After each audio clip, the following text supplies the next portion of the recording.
This review of the Dynaudio EVOKE 20 marks the start of another Pursuit of Perfect Systems speaker group mega test, but really it's the second half to the last one, where I compared stand mount speakers priced up to £1,300 and I compared and reviewed 10 different speakers there. But now I'm extending that budget up to £2,000 and I will be comparing 8 different speakers, stand mount obviously, priced up to £2,000, and that means that I can now include some very interesting speakers because the budget has been extended. And I'm starting the review with the EVOKE 20 because I finished the last group test with the EVOKE 10, which is the smaller brother speaker to the EVOKE 20, no surprise there. And I want to use this video to talk about some differences and compare these two speakers because there is a £550 price difference. So a higher percentage of the value price difference, a very significant difference. And because the EVOKE 20 is the first speaker in this group test, I'll also be comparing them to some of the other speakers from the last group test. But now we've got all of that out of the way and explained, let's begin.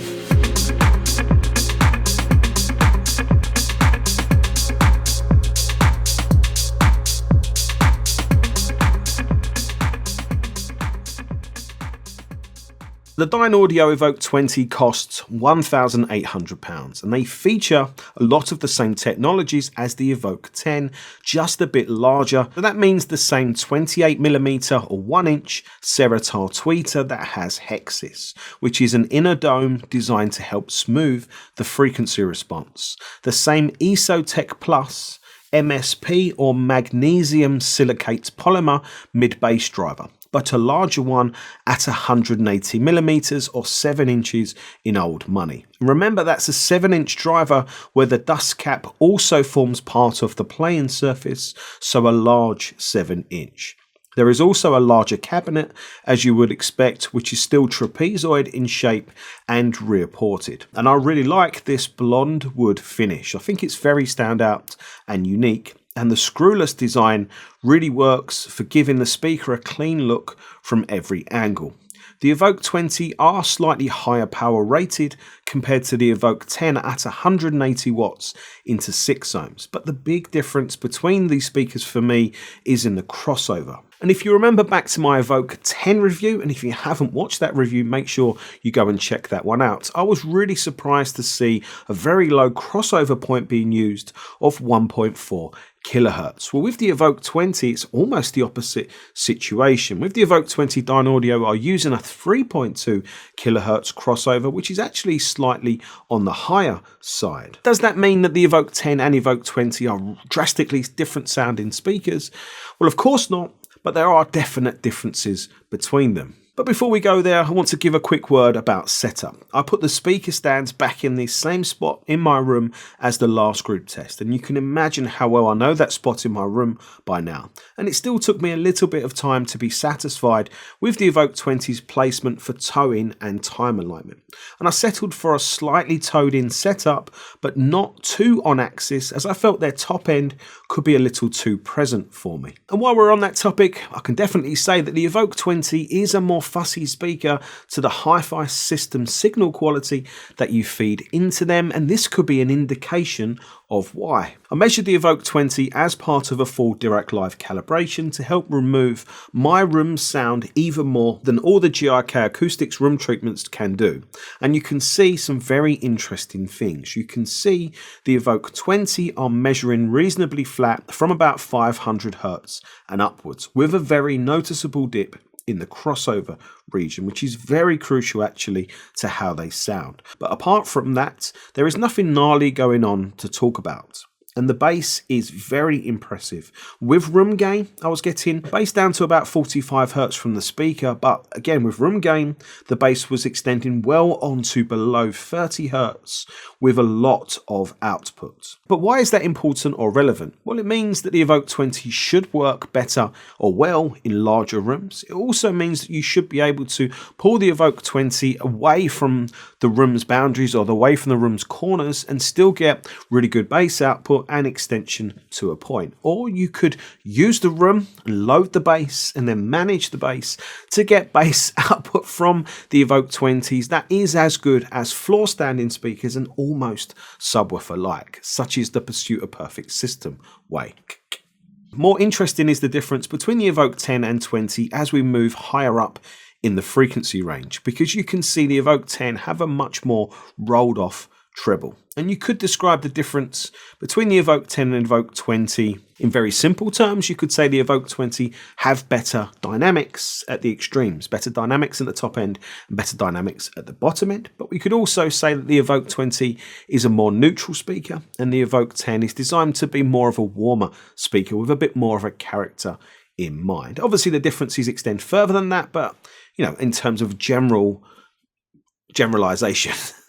For sound quality, I just want to talk a bit about something that I noticed. This is the second time I think it's happened to me recently, but the first time that I've been aware of it. And I've been listening to the Evoke 20 now for a number of weeks, and the music that I've generally been choosing to listen to has been lively, it's been dynamic, it's been maybe more of my guilty pleasure type music, loud, big bass, and I've been turning the volume up loud as well. And it is summer here in the UK, so maybe that's got something to do with it, but I've definitely been choosing more lively dynamic music as opposed to more, relaxed acoustic or maybe more audiophile type music. And I say this is the second time that I've noticed this because I was definitely doing this with the Evoke 10 as well. And I've been thinking about why that might have been. Why have I been choosing this music? And I think that is because of how the Evoke speakers make me feel while I'm listening to that music. They make me feel happy. They make me feel energized and lively. Maybe like I almost want to get up and dance.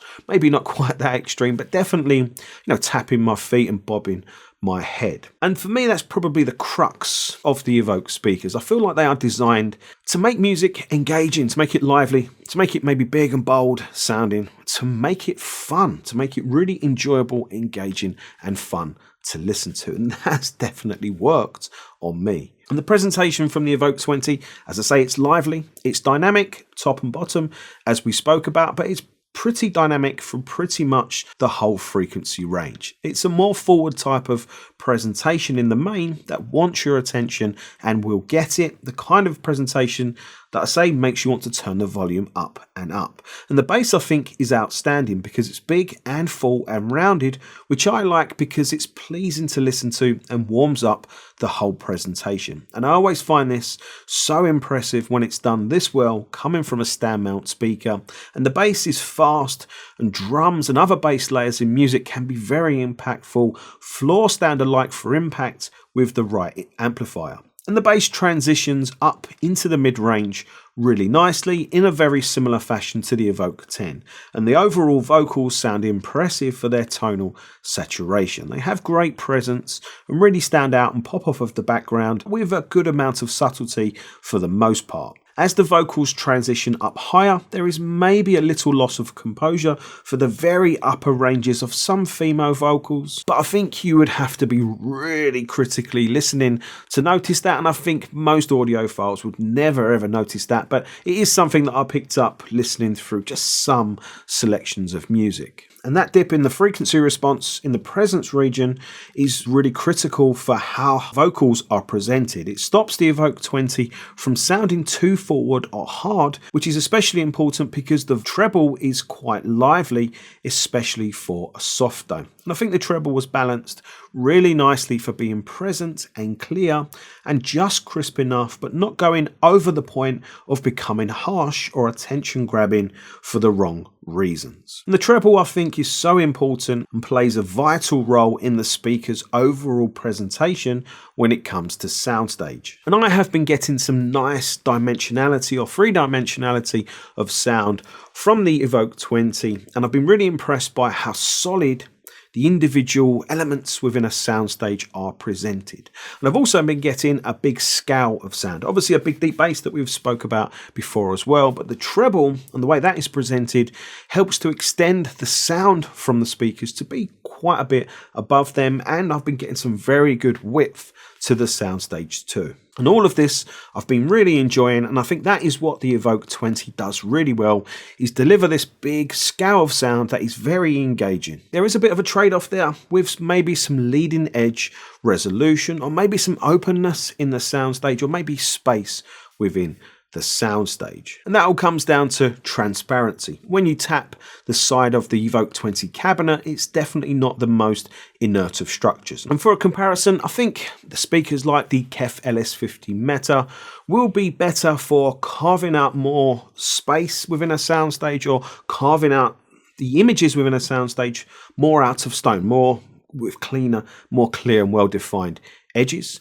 But the Evoke 20 will give you a bigger scale of sound that definitely comes across more dynamic. And I think overall, the sound staging is good enough to be very satisfying for most audiophiles. But let's talk about amplifiers and accompanying equipment. I have often seen Dynaudio speakers being used with name kit and electronics at hi-fi shows. And I think I know the reason for that now is for their prats, their pace, rhythm and timing. And I've messed around with lots of different products with the Evoke 20. I've used them to review quite a number of other components too, and I have found them to like a clean signal coming in. I think most speakers do, but a clean and fast signal coming in. I definitely think you want a clean, fast amplifier that has a good amount of power. One of the amplifiers I used for this review was the excellent AudioFlight FL3S integrated amplifier, and the Evoke 20 sounded quite sweet, a little more spacious,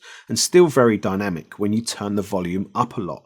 However, listening to them with the more expensive and more powerful Lima Tucana 2 Anniversary, the speakers sounded much more authoritative in their bass and more immediate, if maybe a little less sweet. And both of these amplifiers did the business with the Evoke 20, but I found that I was getting more, or maybe I was able to extract more from the music with the more powerful of the two amplifiers. And I also messed around with some different digital front ends, and I actually found a lovely sweet spot of using the Chord Electronics combination of the Qtis DAC with the Hugo M scaler. That was a really lovely pairing because it's fast, very transparent, very clear and clean sounding, with maybe just a little bit of forgiveness in there, and that system worked lovely with the Evoke 20s, and that will be the front end that I'll be using for the whole of this group test. So as I'm finishing this review, the reality has hit me that I'm going to be having to pack the Evoke 20 away to send them back to Denmark. And what's interesting to me is that at first I really wasn't sure about them. I wasn't sure if I liked their sound, if it was clicking for me, but I have been busy and working hard with them. I got them set up and dialed in to sound really fantastic, to the point where I've been enjoying listening to them so much that I'm really begrudging now packing them away to send them back. And in terms of the difference between the Evoke 10 and 20, as I mentioned, there is a £550 price difference, and naturally some audiophiles might prefer the sound signature of the Evoke 10 to the 20, and I really like the 10. I really enjoyed listening to them, but I've been able to get, I think, a much better overall sound, obviously a more neutral presentation really, but it's just been more complete, more vivid, more dynamic from the Evoke 20. So they are definitely my preference from the two, and I've really liked listening to the Evoke 20, as I mentioned, and they have set the bar very high for all of the other speakers in this group test to follow. But I have got some very, very interesting speakers to review next in the Sonus Faber Sonetto 2. So the Evoke 20 had better be worried, and you had definitely better subscribe to the Pursuit of Perfect System YouTube channel if you haven't already. Make sure you hit that notification bell, because you're definitely not going to want to miss any of the videos within this group test, any of the reviews or the sound demo comparisons that I will be doing. If you've enjoyed this video, please hit the thumbs up button. Thanks for watching. I'll see you soon. Take care. Bye.